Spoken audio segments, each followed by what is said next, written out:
जैसे मैंने कहा मोहन दौड़ता है, पर कैसे दौड़ता है?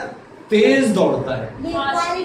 तो दौड़ना मतलब वर्ब हो गया, पर कैसे दौड़ता है? तेज दौड़ता है, फास्ट। मैं कहूंगा मोहन रन्स फास्ट। तो इसमें सब्जेक्ट या नाउन कौन है?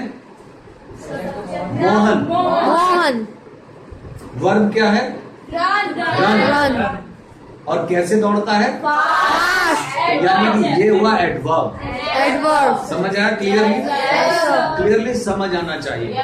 एक बार में समझ नहीं आया, बार बार पूछ सकते हैं, नहीं तो वीडियोस को बार बार चला के देख सकते हैं, आपको एकदम क्लियर हो जाए। राइट? वर्ब क्लियर हुआ। अब मैं एडवर्ब की बात करूं। एडवर्ब आपको क्लियर हो गया। नेक्स्ट हम आते हैं adjective. What is this adjective? ध्यान से सुनिए। जो वर्ब की खासियत बता रहा था वो तो हो गया एडवर्ब, और जो वर्ड नाउन की, किसकी? नाउन की या सब्जेक्ट की खासियत बताए उसको बोलते हैं एडजेक्टिव। कैसे?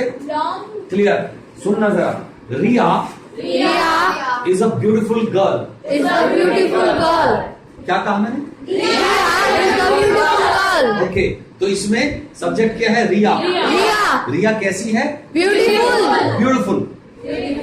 तो इसका मतलब यही एडजेक्टिव हुआ। Beautiful is adjective.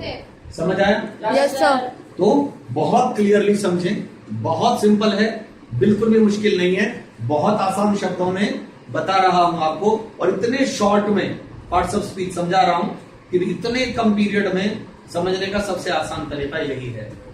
अगले पर आता हूं, बाद में हम इसको एक्सप्लेन भी करेंगे आगे के लेसन्स में। फिलहाल फिर बात आती है कंजंक्शन की। अब जरा ध्यान दीजिए ना, ध्यान दीजिए। कन और जंक्शन ऐसे कुछ शब्द जो दो या दो से अधिक शब्दों को आपस में जोड़ देते हैं, सेंटेंसेस को जोड़ देते हैं। जंक्शन तो सुना है? जैसे स्टेशन का junction, railway junction, Delhi junction सुना है? Yes sir. ऐसे ही कंजंक्शन, जब दो शब्दों को या सेंटेंसेस को हम जोड़ते हैं तो उन वर्ड्स को हम कंजंक्शन बोलते हैं। जैसे एंड, बट, वगैरह वगैरह वगैरह। ऐसे जो शब्द हैं जो आपस में जोड़ दें इनको, वो कंजंक्शन कहलाते हैं। अब बात करते हैं इंटरजेक्शन की। आपने देखा होगा कुछ शब्द ऐसे भी होते हैं जो इंटरजेक्शन का काम करते हैं। हम सवाल पूछें, मूड एक्सप्रेस करें, अच्छा या बुरा, हम कहते हैं ओ, अलास, ऐसा कुछ बताएं, या क्वेश्चंस करें किसी से, तब जो स्थिति पैदा होती है वो इंटरजेक्शन। समझ आया? अगली बात आती है, देखिए आपको याद होगा मैंने मॉडल्स पढ़ाए थे, वो भी इस कैटेगरी में आ जाएंगे। अगली बात आती है प्रेपोजिशंस। ये बहुत इंपॉर्टेंट है, जरा ध्यान से सुन लेना। प्रेपोजिशंस के क्लास में आपको पहले दे चुका हूं, तो आपको याद भी होगा। प्रेपोजिशंस वो शब्द हैं जो किसी आगे आने वाले शब्द के मीनिंग को और ज्यादा क्लियर करके बताते हैं। समझ आया? प्रेपोजिशंस। Yes sir. अगर इस पर ध्यान देंगे तो इधर देखिए स्क्रीन पर, पोजीशन। ध्यान दीजिए, यानी पहले से ही उसकी पोजीशन को क्लियर कर दे आगे आने वाले वर्ड की, उसको हमने कहते हैं प्रेपोजिशन। और प्रोनाउंसिएशन ठीक रखिए इसका, प्रेपोजिशन।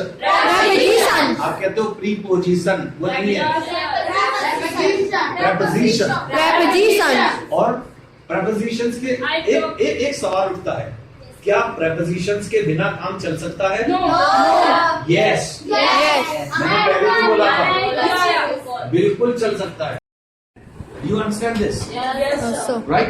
तो ठीक है दोस्तों, मैं प्रेपोजिशंस पे आता हूं वापस, और मैं आपको बता रहा हूं, ध्यान से सुनिएगा। जब हम प्रेपोजिशंस की बात करते हैं तो मैंने पहले ही कहा कि बिना प्रेपोजिशन के भी काम चल सकता है, और अमेरिकन ज्यादातर प्रेपोजिशंस यूज नहीं करते, वो डायरेक्टली बोलते हैं बिना प्रेपोजिशंस के। तो फिर हम प्रेपोजिशंस लगाते ही क्यों हैं? तो आपको वापस से याद दिलाता हूं, अभी मैंने डेफिनेशन बताई प्रेपोजिशंस की।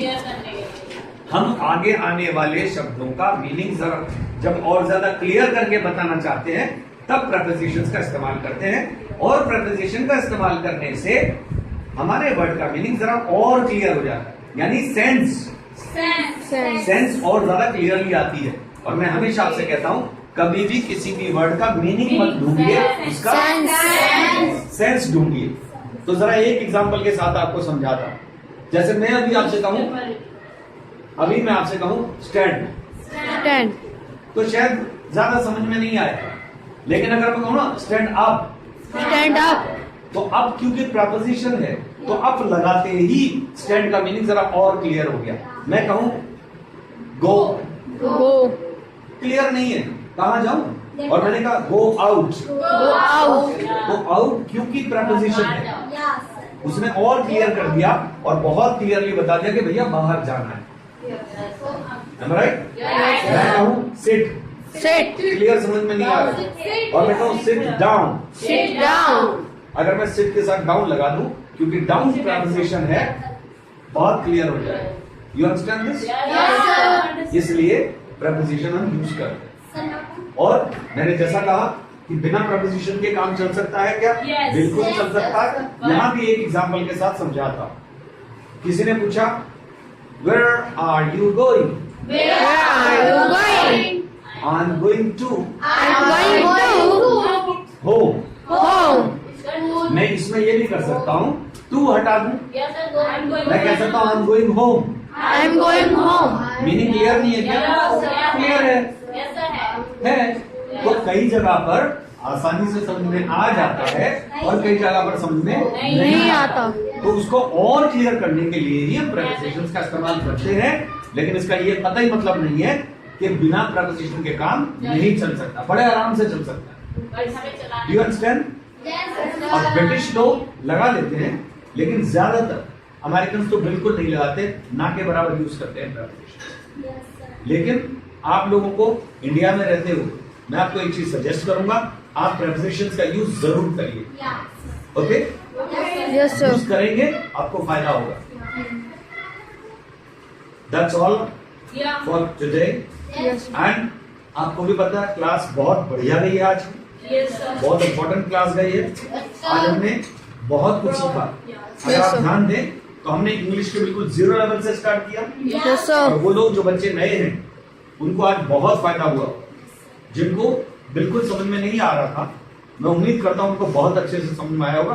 तो ठीक है दोस्तों, इसी तरह अगर आपको वाकई में लगता है कि अच्छे से समझ में आ गया है तो जो होमवर्क आपको दिया गया है उसको जरूर करिएगा।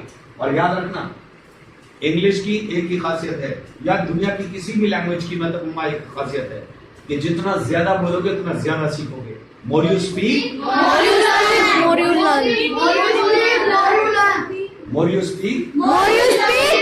More you learn. क्लियर है? Yes, sir. Okay, let's say goodbye for now and catch you tomorrow. You want to note down? Yeah. Okay, note down. Sir, excuse me, sir. Yes, please.